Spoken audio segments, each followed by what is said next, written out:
Salut les diggers, j'espère que vous êtes chauds. Voyons un peu ce qui s'est passé ces derniers temps, c'est juste fou comment les cryptos ont bouleversé le monde et notamment celui de la finance. Et puis il y a eu cette déferlante de nouveautés dans la tech numérique avec l'intelligence artificielle qui a accéléré les choses. Tenez-vous bien, on est carrément à l'aube de quelque chose d'énorme. Et croyez-moi, ce n'est pas qu'une petite évolution technique, c'est carrément une révolution dans notre façon de voir les choses, de la valeur qu'on donne aux choses, de comment on échange entre nous et même de comment on se fait confiance. Alors, si on compare les cryptos à la monnaie traditionnelle, c'est deux salles, deux ambiances. Imaginez un peu l'euro, le dollar, tout ça c'est géré par les banques et les gouvernements. Elles décident de leurs valeurs, de comment on les utilise et sous quel droit. Un bon exemple, c'est le dollar qui est utilisé dans la plupart des échanges internationaux et donc par la plupart des pays. Ça les oblige à respecter les lois américaines puisque le dollar, comme on le sait tous, c'est la monnaie américaine. Maintenant, pensez aux crypto-monnaies comme le Bitcoin par exemple, où n'importe qui peut participer à sa création. On dit que le Bitcoin est décentralisé. Alors qu'est-ce que ça veut dire? Vous avez certainement déjà entendu parler de ça. Ça veut dire qu'aucun État, aucune institution n'a le contrôle dessus. C'est un réseau d'ordinateurs qui est partout dans le monde, qui s'occupe de tout, de la vérification jusqu'à l'enregistrement des transactions. Ce réseau d'ordinateurs permet d'avoir plusieurs personnes acteurs et décisionnaires. On peut dire que c'est une sorte de démocratisation de la monnaie qui donne plus de liberté et de contrôle aux utilisateurs. Bon, revenons aux fondamentaux. Contrairement aux billets dans votre portefeuille, les cryptos, elles n'existent qu'en numérique. Tout a commencé avec le Bitcoin en 2009, cette idée de créer une monnaie décentralisée, sécurisée par la cryptographie. La blockchain, on l'entend souvent décrite comme un genre de grand livre de compte public, je ne sais pas si ça vous parle, mais imaginez plutôt une énorme bibliothèque où chaque bouquin représenterait une transaction. La particularité, c'est que ces livres, une fois rangés dans la bibliothèque, on peut plus les enlever ni les bidouiller. Ça nous donne un historique nickel et hyper fiable de tous les échanges. Et le truc vraiment malin, c'est que cette bibliothèque géante, elle est pas stockée à un seul endroit. Non, elle est dupliquée dans des milliers d'endroits sur la planète, dans les ordinateurs dont on a parlé tout à l'heure quand j'ai parlé de l'aspect décentralisé des crypto-monnaies. Du coup, essayer de la trafiquer, c'est quasiment mission impossible puisqu'il faudrait hacker tous les ordinateurs en même temps. C'est ça qui rend la blockchain si spéciale, une sécurité de dingue et une transparence en béton. Et maintenant, pensez à un monde où chaque transaction, tout ce qu'on veut acheter, tout ce qu'on veut vendre est ouvert à l'inspection de tous. Adieu les magouilles, la fraude et la corruption, ça donne envie, non ? Avec la blockchain, les données sont cryptées, donc presque intouchables. Et attention, la blockchain, c'est pas que pour les cryptos, Elle est déjà en train de changer la donne dans plein de domaines. On peut prendre l'exemple de la finance bien sûr, la santé, la logistique et même dans l'art. Et croyez-moi, elle n'a pas fini de nous surprendre. Allez, on va voir des exemples ensemble pour que ce soit plus clair. Commençons par Papa Bitcoin. En plus d'être une réserve de valeur comme l'or, vous avez déjà certainement entendu parler du fait que le Bitcoin est considéré comme l'or numérique, c'est-à-dire que par son fonctionnement, il est considéré comme un actif qui ne devrait pas se déprécier dans le temps et donc permettrait de conserver ses économies à l'abri des événements comme l'inflation par exemple. On en entend souvent parler d'ailleurs en ce moment. Il permet aussi d'envoyer de l'argent à travers le monde sans se taper des frais exorbitants. Et il est même plus pratique que l'or vu qu'il est numérique et pas physique. Pas besoin de se trimballer avec des lingots dans les poches. Ensuite, il y a Ethereum, la deuxième crypto la plus grosse. Vous en avez certainement déjà entendu parler. Avec ses contrats intelligents, c'est carrément une révolution qui se prépare dans un tas de secteurs comme l'assurance, les élections ou encore l'industrie du jeu vidéo.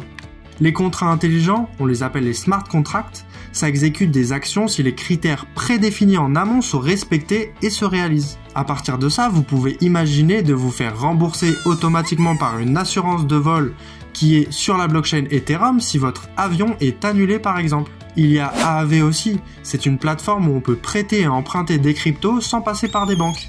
En gros, c'est toi qui gères tes actifs numériques en direct avec les autres utilisateurs. Le projet Cosmos, c'est un peu comme l'architecte de l'internet des blockchains. Il bosse à connecter toutes les blockchains entre elles pour qu'elles communiquent. Et Chainlink, je sais pas si vous connaissez, c'est un peu moins connu, c'est un réseau décentralisé qui apporte des infos fiables du monde réel aux contrats intelligents sur la blockchain. C'est un peu comme un pont entre le monde extérieur et les applications sur la blockchain. Ça permet aux contrats intelligents de réagir à ce qui se passe vraiment, comme les fluctuations du marché ou la météo. Ces exemples-là, c'est juste la pointe de l'iceberg. Les cryptos, c'est pas juste une nouveauté dans le monde de la finance. Elles nous proposent carrément une autre manière de voir notre système monétaire. Vous savez, ce système un peu mystérieux et concentré entre quelques mains. Avec les cryptos, on imagine un futur plus partagé, plus juste pour tout le monde, avec une réelle égalité des chances et des droits. Et là, on ne parle pas que d'argent, hein. Ça pourrait carrément changer notre vision de ce qu'on possède, de nos informations sur Internet. Imaginez avoir votre identité numérique complètement sous votre contrôle sans qu'elle soit analysée et utilisée par des géants du web comme les GAFAM. C'est plus qu'une histoire de fric, c'est une histoire de reprendre du pouvoir. La force des cryptos, c'est qu'elles cassent les codes. Elles nous offrent une sorte de démocratie financière nouvelle. Peu importe où t'es, ta situation financière, t'as la place dans l'économie mondiale. Que ce soit pour acheter, participer à des projets, les cryptos ouvrent des portes inédites d'opportunités autant économiques que sociales. Elles rendent l'innovation, l'investissement accessible comme jamais. Bon, faut qu'on parle des montagnes russes qu'est le marché des cryptos. Même pour les investisseurs qui ont de la bouteille, ça peut faire flipper.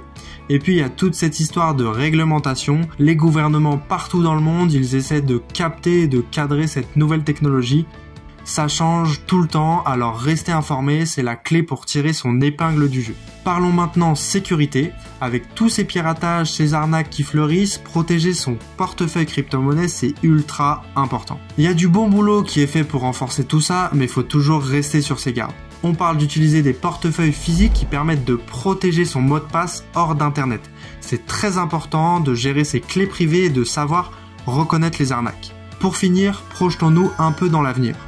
On va continuer de voir débarquer de nouvelles innovations qui promettent monts et merveilles.